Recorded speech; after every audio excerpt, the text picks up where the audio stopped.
अस्सलामु अलैकुम वरहमतुल्लाहि वबरकातुहू। दोस्तों, आज हमारा मौजू है कि ज़कात को कैसे निकालें और किन को अदा करें। इस्लाम में ज़कात का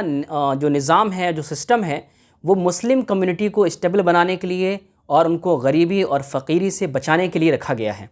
इसलिए ज़कात को निकालते वक्त हमें सबसे पहले ये ज़हन में रखना है कि ज़कात हम पूरी पूरी निकालें और पूरा पूरा हिसाब लगाकर निकालें, ताकि जितने भी मुसलमान हैं, जितने भी ज़रूरतमंद हैं, उनकी ज़रूरत पूरी हो सके।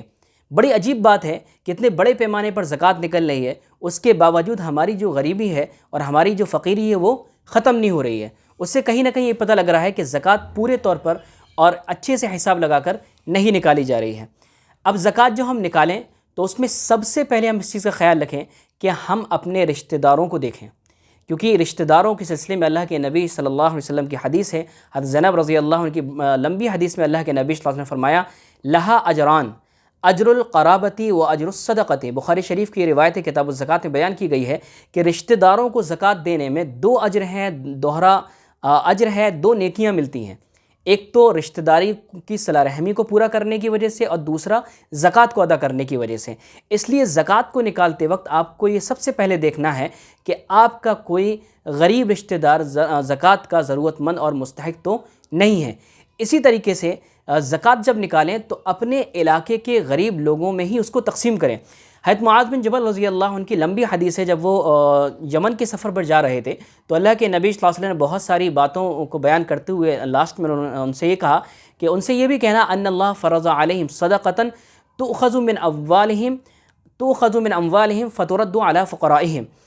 उनसे कहना कि अल्लाह ने उनके ऊपर ज़कात को फ़र्ज़ किया है, जो उनके मालदारों से लेकर उनके गरीबों में तक़सीम कर दी जाएगी। इसलिए ज़कात को निकालते वक्त हमें यह भी ख्याल रखना है और हमें ख्याल रखना चाहिए कि हमारे आसपास और हमारे इलाके के कोई गरीब इसका ज़्यादा ज़रूरतमंद तो नहीं है। लेकिन होता यह है कि हम ज़कात का जब लफ्ज़ हमारे सामने आता है तो हमें लगता है कि ज़कात का मसरफ़ सिर्फ़ और सिर्फ मदरसे हैं और मदरसे में ही ज़कात देनी चाहिए, और हम ईरान तूरान के मदरसों में, जहाँ की हमें कोई तहक़ीक़ नहीं, जहाँ के बारे में हमें कुछ पता नहीं, हम वहाँ पर ज़कात दे देते हैं और हमारा जो गरीब रिश्तेदार है वो ज़कात से महरूम रहता है। हमारे इलाके के जो गरीब हैं उनकी गरीबी सतह वहीं की वहीं पर रहती है और उनके अंदर कोई भी बढ़ोतरी नहीं आती है। इसलिए हमें इन दो चीज़ों का ज़रूर ख्याल रखना है, एक तो अपने गरीब रिश्तेदारों का और दूसरा अपने इलाके के ज़रूरतमंदों का। अब हमारे इलाके में अगर कोई मदरसा है तो हम अपने इलाके के मदरसे की माली हालत को बेहतर तरीके से जानते हैं, तो पहले हम अपने इलाके के मदरसे के ताउन करें, फिर उसके बाद दूर दराज के मदरसों का ताउन करें। मैं मदरसे के मसरफ़ के सिलसिले में इसलिए कहना चाह रहा हूँ, मैं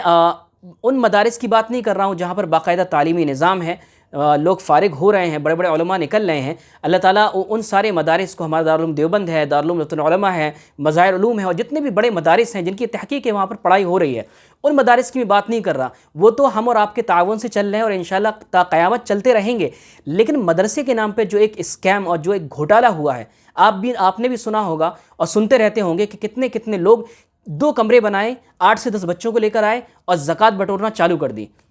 इसी तरीके से कुछ शहरों में ये देखा गया है, कारगुजारी मिली है कि हर मस्जिद में मदरसा बना हुआ है और हर मदरसे के नाम पर चंदा हो रहा है। यानी कि मदरसा जो है वो एक तिजारत का एक ज़रिया बन गया है, एक लूटने का एक तरीक़ा बन गया है। तो मदरसे के नाम पर आप दें तो पहले ये तहक़ीक़ कर लें कि वहाँ पर कितने बच्चे पढ़ते हैं, जो हम ज़कात दे रहे हैं वो सही जगह इस्तेमाल हो रही नहीं हो रही। हम अपनी ज़कात को ऐसे मदारिस में दें जहाँ पर बाकायदा तालीमी निज़ाम है, जहाँ से पढ़कर जब उलमा निकलें तो उनके निकलने से हमें भी सवाब मिले। ऐसे मदरसों में ताउन करने की और देने की ज़रूरत बिल्कुल भी नहीं है जहाँ पर ना तो तालीमी निज़ाम है ना ही कोई सिस्टम है। बल्कि और एक बात और मैं कहूँ इस वक्त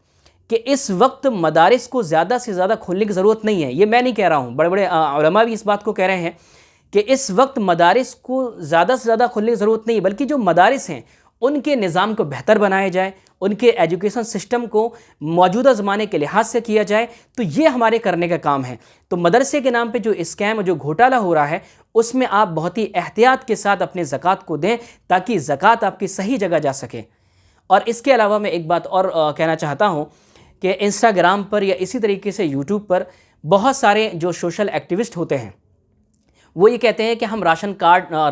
किट जो है लोगों में तकसीम कर रहे हैं, तो आप हमारा ताउन करिए। उसमें भी आपकी, क्योंकि ज़कात निकालना जहाँ एक फ़र्ज़ है, वहीं दूसरी बड़ी और अहम ज़िम्मेदारी ये भी है कि हमारी ज़कात मुस्तहिक तक पहुँचे, ये भी हमारी ज़िम्मेदारी है। اس کے لیے بھی ہمیں چل پھر کر کوشش کرنی چاہیے کہ ہماری زکوٰۃ صحیح ضرورت مند تک پہنچ سکے۔ تو جو وہ لوگ یہ کہہ رہے ہیں کہ ہم راشن کٹ تقسیم کر رہے ہیں، لوگوں تک راشن کٹ پہنچا رہے ہیں، تو اس میں بھی آپ یہ دیکھ کر اور سمجھ کر ہی فیصلہ کریے کہ ہمیں کس انسان کو دینا ہے، کس کو نہیں دینا ہے، کیونکہ بہت سارے فراڈ اور اسکیم اس میں بھی سامنے آئے ہیں کہ رمضان میں لوگ جو ہے وہ دینے کے لیے تیار ہوتے ہیں اور زکوٰۃ نکالتے ہیں، تو بہت سارے لوگ غلط لوگوں کے ہاتھ میں پیسہ دے دیتے ہیں، جس سے صحیح انسان تک وہ چیز نہیں پہنچ پاتی ہے۔ اس لیے ہمیں ضرورت اس بات کی ہے کہ ہم اپنے علاقے میں چند نوجوان ایک ٹیم بنا لیں اور اپنے علاقے کے جو بھی غریب ہیں سب کو ایک لسٹڈ کر لیں، اپنے علاقے کے جو بھی غریب ہیں ان کی ایک فہرست بنا لیں اور اپنے علاقے کی زکوٰۃ اپنے علاقے کے غریبوں تک پہنچائیں، تاکہ ہر علاقہ اچھی طرح سے اسٹیبل ہو سکے اور ہر علاقے سے دھیرے دھیرے غریبی ختم ہو سکے۔ جس طریقے سے ایک سوشل ایکٹیوسٹ ہیں محمد سلمان کر کے حیدرآباد کی طرف کے ہیں، وہ جہاں کہیں بھی مسلمانوں کو ضرورت ہوتی ہے، جیسے ہلدوانی میں ابھی جو معاملہ ہوا اس میں وہ بیچارے حیدرآباد سے وہاں پر آئے اور انہوں نے لوگوں کی مدد کری۔ کیوں نہ ہم اپنے ہر علاقے میں ایسی چند نوجوان اس طرح کی ٹیم بنا لیں اور رمضان سے پہلے ایک لسٹ بنائیں، ایک فہرست بنائیں کہ کتنے لوگ صحیح میں ضرورت مند ہیں۔ جو صحیح میں ضرورت مند ہوتے ہیں وہ کسی کے سامنے ہاتھ نہیں پھیلاتے ہیں،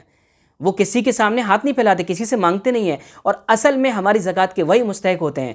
کہ ہماری ذمہ داری ہے کہ ہم ان تک زکوٰۃ پہنچائیں۔ تو کچھ نوجوان جو ہے یہ کام کریں کہ اس طرح کے لوگوں کی فہرست بنا کر، اس طرح کے لوگوں کی ایک لسٹ بنا کر اپنے علاقے کی زکوٰۃ کو اپنے علاقے کے غریبوں میں دیں، تاکہ اپنے علاقے میں سے غریبی دور ہو اور اپنے علاقے کے جو غریب مسلمان ہیں وہ کچھ آگے بڑھ سکیں اور ترقی کر سکیں۔ اللہ تعالی ہمیں سمجھنے کی اور عمل کی توفیق عطا فرمائے کہ ہم اپنی زکوٰۃ کو صحیح طریقے سے نکالیں اور صحیح جگہ پہنچائیں، تاکہ اسلام میں جو زکوٰۃ کا نظام رکھا گیا تھا وہ مقصد پورا ہو سکے۔ اللہ تعالی ہمیں عمل کی توفیق عطا فرمائے۔ السلام علیکم ورحمۃ اللہ وبرکاتہ۔